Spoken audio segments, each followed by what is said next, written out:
Allah Bapa yang Maha Kudus, saat ini kami datang kembali menghadap Bapa.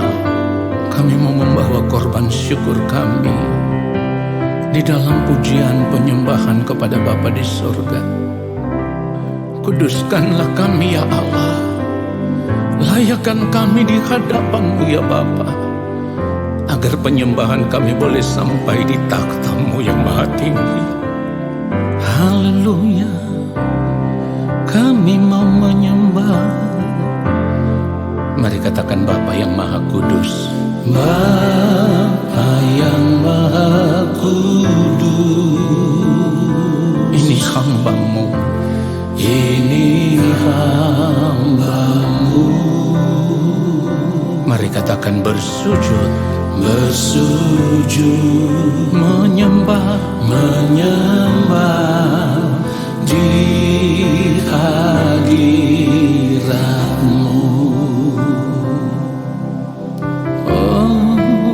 Bapa yang maha mulia, Bapa yang maha mulia, ini hamba-Mu, ini hamba-Mu. Katakan layakkan, layakkan hidupku, hidupku menyembah Bapa. Korban syukur, bawa korban syukur di dalam penyembahan, di dalam penyembahanku. Kiranya kan menjadi, katakan penyembahan, penyembahan yang menyenangkan-Mu. Yes Lord, kami mau menyenangkan Bapa. Mari katakan Bapa yang maha mulia, Bapa yang maha mulia. Oh, ini hamba-Mu, ini hamba-Mu. Katakan kepada Bapa, layakkan, layakkan hidupku menyembah Bapa. Ku bawa korban syukur, ku bawa korban syukur. Haleluya, di dalam penyembahanku. Kiranya kan menjadi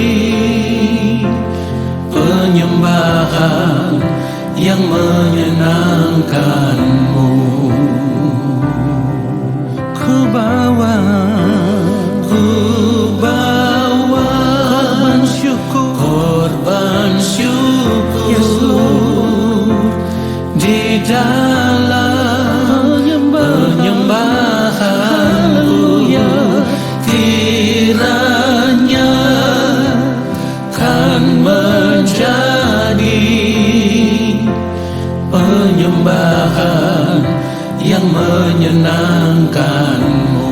Mari katakan sungguh-sungguh ku bawa korban syukur, ku bawa korban syukur, korban syukur di dalam penyembahanku. Kiranya kan menjadi penyembahan yang menyenangkan-Mu. Penyembahan yang menyenangkan. Katakan penyembahan yang menyenangkan-Mu. Inilah korban syukur kami ya Allah. Kiranya itu boleh menyukakan dan menyenangkan hati-Mu. Haleluya.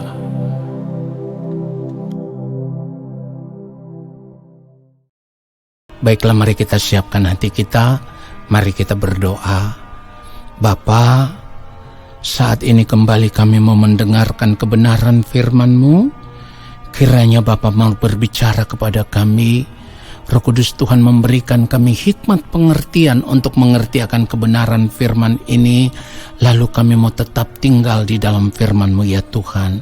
Di dalam nama Tuhan Yesus Kristus kami berdoa. Haleluya. Amin. Saudara yang dikasihi oleh Tuhan Yesus Kristus, keadaan dunia yang penuh dengan berbagai tawaran kesenangan hidup yang bisa dinikmati saat ini membuat manusia pada umumnya juga termasuk di dalamnya, begitu banyak orang percaya, begitu banyak anak-anak Tuhan yang tidak memperhatikan, tidak mempersiapkan, tidak memikirkan dengan sungguh-sungguh masa depan kehidupan mereka untuk memasuki dunia yang akan datang. Saudaraku, kita harus menyadari bahwa dunia yang kita diami saat ini, dunia yang kita tinggal saat ini hanya sementara. Tetapi dunia yang akan datang itu adalah kekal. Nah saudara, cara hidup yang hanya terikat dengan kesenangan hidup dunia, terikat dengan percintaan dunia, membuat ada begitu banyak orang seolah-olah lupa. Mereka lupa atau bahkan tidak pernah memikirkan lagi bahwa masih ada kehidupan di dunia yang akan datang. Hidup di dalam kerajaan Allah. Kehidupan di dunia yang akan datang itu adalah kehidupan yang sesungguhnya. Hidup di dalam kerajaan Allah itu adalah kehidupan yang sesungguhnya. Kehidupan yang tidak akan pernah berakhir.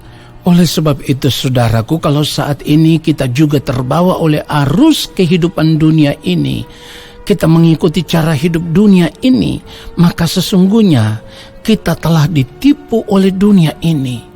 Seharusnya sebagai orang percaya, kita sadar sebelum terlambat. Kita harus sadar bahwa dunia yang kita tinggal saat ini bukan hunian yang dapat bertahan sampai selama-lamanya. Dunia yang kita tinggal saat ini bukan hunian yang nyaman. Sebab firman Tuhan katakan dunia ini sedang lenyap dengan keinginannya. 1 Yohanes 2 ayat 17. Dan dunia ini sedang lenyap dengan keinginannya. Tetapi orang yang melakukan kehendak Allah tetap hidup selama-lamanya. Perhatikan itu saudaraku. Jadi dari kebenaran firman Tuhan ini seharusnya kita sadar, kita harus siuman. Jangan tertidur lagi, jangan mau ditipu lagi oleh dunia ini dengan segala tipu dayanya. Jangan lagi hanyut dan terbawa oleh arus kehidupan dunia yang menyesatkan saat ini. Kita harus sadar akan hal itu saudaraku. Semua kenikmatan dunia ini hanya sesaat. Hanya sesaat, hanya sementara. Semuanya ini fana dan tidak bernilai sama sekali. Saudara yang dikasihi oleh Tuhan Yesus Kristus, 2 Petrus pasal yang ketiga, ayat 10 sampai ayat yang ke-12, firman Tuhan mengatakan hal itu dengan sangat jelas. Tetapi hari Tuhan akan tiba seperti pencuri. Pada hari itu langit akan lenyap dengan gemuruh yang dahsyat dan unsur-unsur dunia akan hangus dalam nyala api, dan bumi dan segala yang ada di atasnya akan hilang lenyap. Jadi jika segala sesuatu ini akan hancur secara demikian, betapa suci dan salehnya kamu harus hidup. Perhatikan itu saudaraku. Ayat 12, yaitu kamu yang menantikan dan mempercepat kedatangan hari Allah. Pada hari itu, langit akan binasa dalam api dan unsur-unsur dunia akan hancur karena nyalanya. Nah saudara yang dikasihi oleh Tuhan Yesus Kristus, jadi kalau firman Tuhan sudah katakan jika segala sesuatu ini akan hancur secara demikian, betapa sucinya dan salehnya kamu harus hidup. Ini sebenarnya adalah peringatan keras bagi kita. Ini adalah teguran keras bagi kita, supaya kita bisa mempersiapkan hidup ini secara benar di hadapan Tuhan. Kita harus berjuang untuk tetap hidup dalam kesucian, hidup di dalam kekudusan Allah, hidup di dalam kesalehan, berjuang untuk hidup tidak bercacat, tidak bercela. Kita harus berjuang supaya hidup kita ditemukan layak di hadapan Tuhan. Saudara yang dikasihi oleh Tuhan Yesus Kristus, kalau kita melihat kebenaran firman Tuhan di dalam 1 Korintus 15 ayat yang ke-32, firman Tuhan katakan, kalau hanya berdasarkan pertimbangan-pertimbangan manusia saja, aku telah berjuang melawan binatang buas di Efesus. Apakah gunanya hal itu bagiku? Jika orang mati tidak dibangkitkan, maka marilah kita makan dan minum, sebab besok kita mati. Saudara, inilah yang disadari oleh Rasul Paulus. Rasul Paulus menyadari benar bahwa di balik kehidupan ini masih ada kehidupan yang lain. Masih ada kehidupan yang sesungguhnya, yaitu hidup di kekekalan. Karena seperti yang firman Tuhan katakan, ada kebangkitan orang mati. Jadi orang yang mati saat ini bukan berarti kehidupannya sudah berakhir, bukan. Di balik kematian itulah kita akan memasuki kehidupan yang sesungguhnya. Di balik kematian itulah kita akan mempertanggungjawabkan seluruh kehidupan kita selama kita hidup di dunia ini. Oleh sebab itu seharusnya kita memiliki kegentaran yang sungguh di hadapan Tuhan ketika kita masih hidup di dunia ini. Sebab kehidupan ini tidak pernah berakhir. Karena ketika kita mati, kita harus menghadap takhta pengadilan Kristus untuk mempertanggungjawabkan kehidupan kita selama kita hidup di dunia ini. 2 Korintus pasal yang ke-5 ayat 10, firman Tuhan katakan, sebab kita semua harus menghadap takhta pengadilan Kristus, supaya setiap orang memperoleh apa yang patut diterimanya sesuai dengan yang dilakukannya dalam hidupnya ini, baik ataupun jahat. Itulah yang harus kita sadari, saudaraku. Oleh sebab itu, kenapa saya katakan di awal, kita harus sungguh-sungguh mempersiapkan hidup kita saat ini. Mempersiapkan hidup bukan saja untuk masa depan kehidupan kita di dunia ini, tetapi terlebih lagi untuk masa depan kehidupan kita di dalam kerajaan Allah, untuk masa depan kehidupan kita di kekekalan nanti. Apakah kita berkenan di hadapan Bapa atau kita terbuang dari hadapan Bapa? Kiranya kebenaran firman Tuhan ini menyadarkan kita semua. Haleluya. Amin. Saudaraku, mari kita arahkan hati kita di hadapan Allah Bapa di sorga. Kita mengangkat tangan di hadapan Bapa dan percayalah, ketika kita menyerah di dalam tangan Tuhan, ketika kita mengangkat tangan di hadapannya, Allah Bapa akan berkenan menurunkan tangannya dan memberkati kita semua. Turunlah atas kehidupan kami segala berkat kasih karunia daripada Allah Bapa di sorga. Rahmat cinta kasih yang berlimpah-limpah dari Gembala Agung yang mulia Tuhan Yesus Kristus, di dalam persekutuan dengan Roh Allah yang kudus, kiranya menyertai kehidupan kami semua, menuntun langkah kehidupan kami semua, dan memberkati kehidupan kami semua, sekarang dan sampai selama-lamanya. Amin.